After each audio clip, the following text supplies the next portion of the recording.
మిత్రులు, సభాధ్యక్షులు నారాయణరావు గారు, వేదిక మీద ఉన్న పెద్దలు, మిత్రులు, ఆదరైనటువంటి వారు, దండకారణ్యంలో మారణ హోమాన్ని ఆపాలి, ఆపరేషన్ కగారును వెంటనే నిలిపివేయాలనేటువంటి దానికి సిపిఐ ఎంఎల్ మాస్ లైన్గా పూర్తిగా ఏకీభవిస్తూ ఉన్నాం.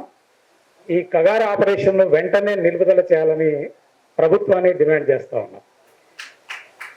ఈ ఆపరేషన్ అనేటువంటిది చాలా ఆపరేషన్ల తర్వాత ఇప్పుడు అంతిమ యుద్ధం అనేటువంటి పేరు మీద ఈరోజు మోడీ ప్రభుత్వం అనేటువంటిది ముందుకు వస్తున్నది.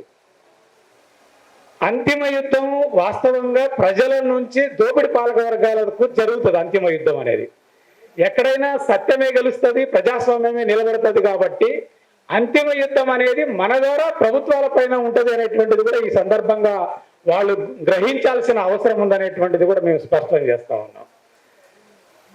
ప్రభుత్వాలు అంటే ఒక రకంగా సిపిఐ ఎంఎల్ మావోయిస్ట్ పేరు మీద ఉండేటటువంటి సిపిఐ మావోయిస్ట్ పేరు మీద సిద్ధాంతపరంగా ఒకరికి ఏకీభావం లేకపోవచ్చు, ప్రభుత్వానికి కూడా ఇష్టం లేకపోవచ్చు.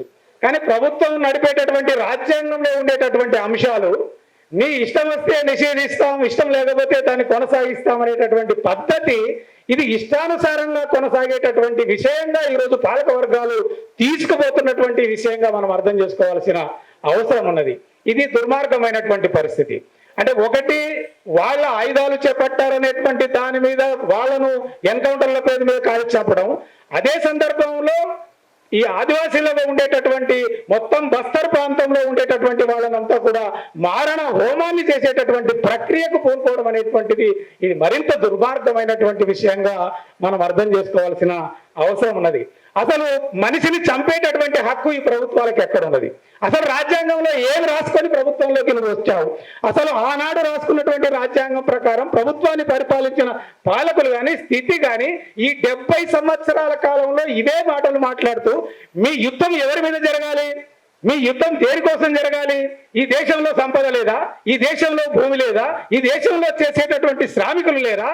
ఆనాడు 30 కోట్ల జనాభాకి 47లో ఉంటే ఈరోజు 144 కోట్ల జనాలు ఉన్నారు.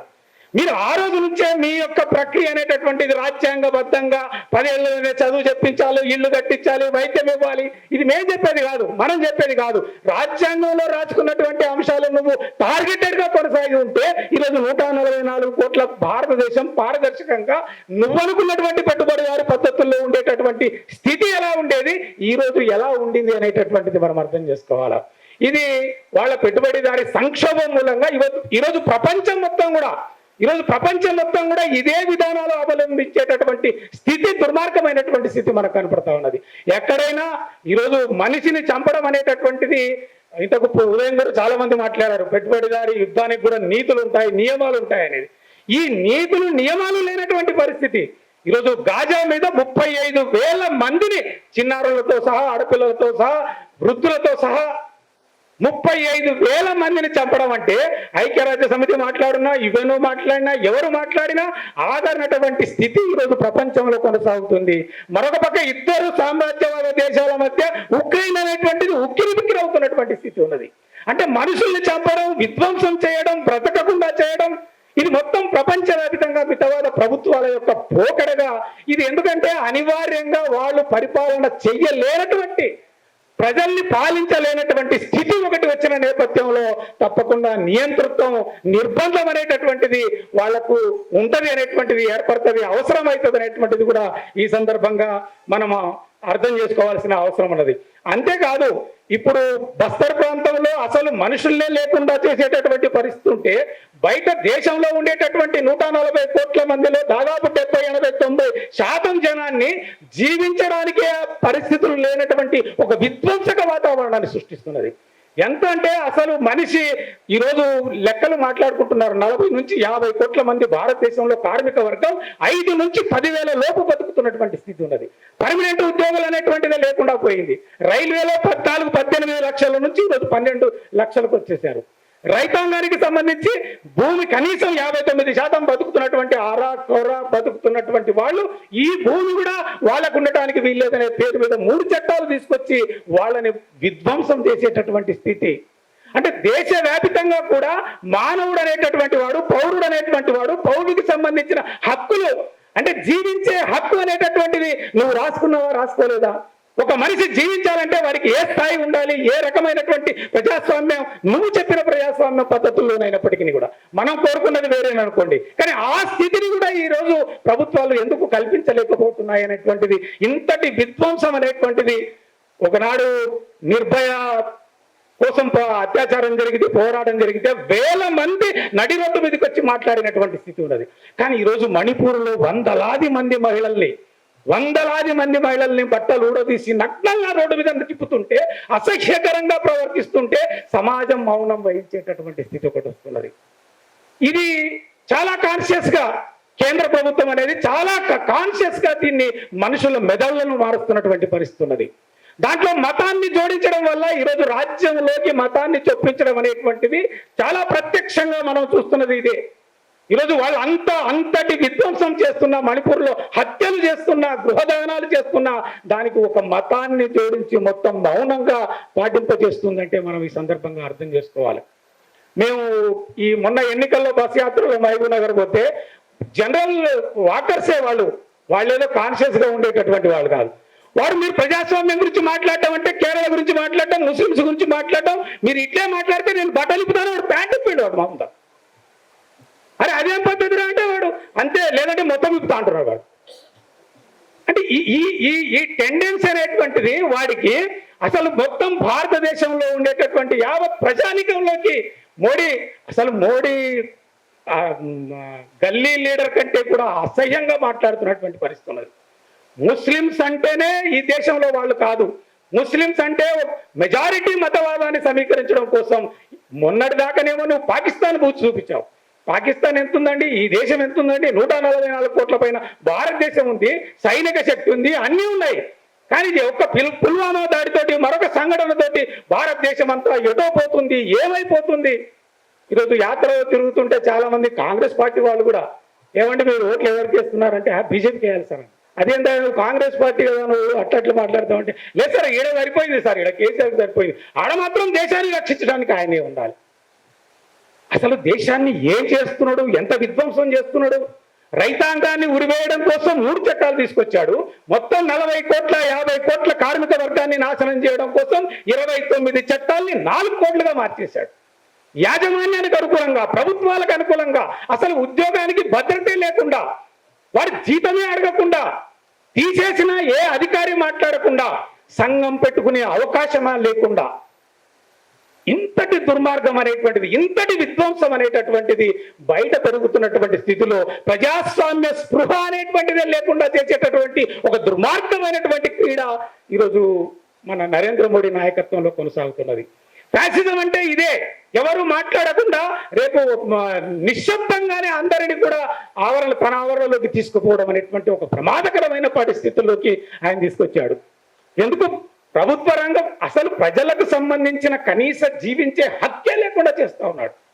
ప్రభుత్వ రంగ సంస్థలు అనేటువంటివే లేకుండా చేస్తున్నాడు. విశాఖ ఉక్కుందండి, కొట్లాడి 36 మంది చనిపోయి 70లో ప్రారంభించి ఈరోజు దాన్ని 4 లక్షల కోట్లుగా వాడు చేస్తే కార్మికులు ఈరోజు 30,000 కోట్లకే అమ్మేసే ప్రయత్నం చేస్తున్నారు. నిర్మలా సీతారామన్ ఆ పార్లమెంట్ లో కూర్చొని బాధ్యత మాట్లాడుతున్నది, ఇది ఆదానికి ఇస్తాం మేము.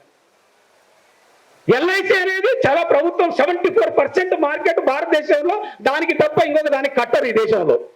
ఎవరైనా నష్టం వస్తుంది ఆడ పాలన అమ్ముతున్నాం, మరి నష్టం రాంది ఇది. నేను అనేది అసలు మనిషి జీవించడానికి, మనుగడ ఉండడానికి అవకాశం లేనటువంటి స్థితిని ఈరోజు పాలక వర్గం అనేటువంటిది తీసుకొస్తున్నటువంటి స్థితి చాలా స్పష్టంగా ఈరోజు ఆక్స్ఫామ్ వాళ్ళు లెక్క చెప్పారు. 1% జనంతోటి 40.5% జీడిపిలో సంపద కలిగి ఉన్నారట. ఓన్లీ 1%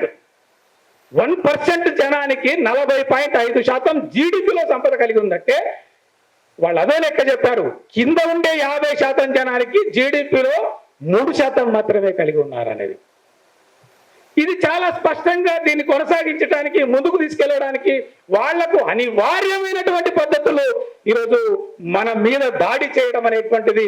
అందులో భాగంగానే వాళ్ళు ప్రైవేట్ సైన్యాలు, అంతకుముందు గ్రీన్ హంట్ అప్పుడు జరిగింది ఏంటి, 2005 2009లో ఏంటి, అసలు ఈ జుడుముని ఎట్లా పెడతారు మీరంటే, అది కోర్టు తిడితే కోర్టు దాన్ని రద్దు చేసి వాళ్ళని అంతా తీసుకుపోయి వాళ్ళ ఆఫీసర్లుగా మార్చుకున్నటువంటి స్థితి. అంటే వాళ్ళు అనేక సంక్షోభాలని వాళ్ళు పరిష్కరించుకోలేనటువంటి సంక్షోభాలని వాళ్ళు కనీసం వాళ్ళు ఇవ్వలేనటువంటి పరిస్థితుల్లో కూడా 70 సంవత్సరాల తర్వాత ఈ రోజుకి దేశంలో ఉండే బిడ్డలకు విద్యనివ్వలేనటువంటి పరిస్థితి, వైద్యాన్ని అందించలేనటువంటి పరిస్థితి. ఎప్పుడైనా కేసీఆర్ రోగం వస్తే యశోదలో కనబడతాడు తప్ప గాంధీలో కనబడడు. మరి సాటి మానవుడు అంటే ఇట్లా ప్రశ్న మనిషి బ్రతకడానికి అవసరమయ్యేటటువంటి స్థితిని ప్రశ్నించే తత్వాన్ని వరవరరావు గారు అంత వయస్సులో ఆయన్ని తీసుకుపోయి జైల్లో పెట్టి అసలు కరోనా పీరియడ్ లో ఉంటాడో లేడో అనేటువంటి ఒక భయానక వాతావరణాన్ని కల్పించారు. ఆయన ఏం చేస్తాడు? ప్రధానమంత్రిని చంపడానికి పోతాడా?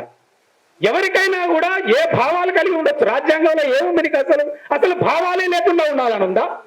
రాజకీయ పార్టీలు అవన్నీ కూడా నీకు నిబంధనలు కట్టుబడి ఉండాలని ఉందా? చట్టరీత్యా నీకు ఏ కష్టం జరిగితే తుపాకీ ఉంటుంది, నీ చర్యను చూసుకో, చట్టం తన పని తాను చేస్తుందని చాలాసార్లు మాట్లాడతారే మీరు. అట్లాంటి చట్టాన్ని మీ చేతుల్లోకి తీసుకొని ప్రశ్నించేటటువంటి వాళ్ళని, పోరాడేటటువంటి వాళ్ళని, ఆందోళన చేసేటటువంటి వాళ్ళని, ఇది అక్కడ ప్రారంభం కావడం రేపు మొత్తం దేశవ్యాప్తంగా జనంలోకి మొత్తం కూడా ఒక బ్రతకడం లేనటువంటి, జీవించడం లేనటువంటి స్థితికి తీసుకుపోయే ఒక ప్రమాదం అనేటువంటిది ఉంది. అందులో భాగంగానే ఈరోజు వాళ్ళు తీవ్రగతిన ఈ మావోయిస్టు రహిత దేశంగా, అంతకంటే ముందు ఆయన అసలు కాంగ్రెస్ ముక్త భారత్ అనేటువంటిది ప్రారంభం చేశాడు. అంటే కనీసం మాట్లాడే ప్రతిపక్ష పార్టీ కూడా అసలు రాజ్యాంగంలో లేదా వాళ్ళకుండే నీతుల్లో ఒక ప్రతిపక్ష పార్టీ ఉండాలి, ప్రతిపక్ష పార్టీ చేసే విమర్శను సద్విమర్శగా స్వీకరించాలి, దానికి జవాబు చెప్పాలి అనేటువంటిది సూత్రం నుంచి అసలు పార్టీయే లేకుండా కావాలనేటువంటి ఆలోచన కలిగి ఉండడం అనేది ఈ రోజు మనలాంటి శక్తులు, మనలాంటి వ్యక్తులు ఈ సమాజాన్ని మార్చాలి, ఈ సమాజంలో ఉండేటటువంటి కోటాను జనానికి సంబంధించిన కనీస హక్కులు సాధించాలనేటటువంటి వాళ్ళని లేకుండా చేసే ప్రయత్నం ఏదైతే చేస్తుందో ఇది ఫ్యాసిజం వైపు అడుగులు వేస్తున్నది. ఇది చాలా ప్రమాదకరమైన పరిస్థితి. ఈ స్థితిలో ప్రభుత్వానికి వ్యతిరేకంగా జరిగే ప్రతి పోరాటంలో వాళ్ళు టార్గెట్ గా చేస్తున్నటువంటిది చర్చలు చేయొచ్చు. వాళ్ళే మాట్లాడారు, చర్చలు చేయొచ్చు. చర్చల ద్వారా చాలా పరిష్కారం చేసుకోవడానికి అవకాశం ఉంటుంది. కానీ కనీసం చర్చలు కూడా చేయకుండా పై నుంచి దాడి చేయడం అంటే ఇది సమస్యలు పరిష్కారం కాదు, మనుషుల్ని అంతం చేయడం, పార్టీల్ని అంతం చేయడం అనేటువంటిది, ఈ దానికోసం కొట్లాడి ప్రశ్నను అంతం చేయడం అనేటువంటి దాంట్లో భాగంగా ఈ ప్రక్రియ జరుగుతున్నది. ఈ ప్రక్రియను వెంటనే భారత ప్రభుత్వం ఆపాలని మాస్ లైన్ పార్టీగా డిమాండ్ చేస్తూ నాకు ఈ అవకాశం ఇచ్చిన మిత్రులకు ధన్యవాదాలు తెలుస్తూ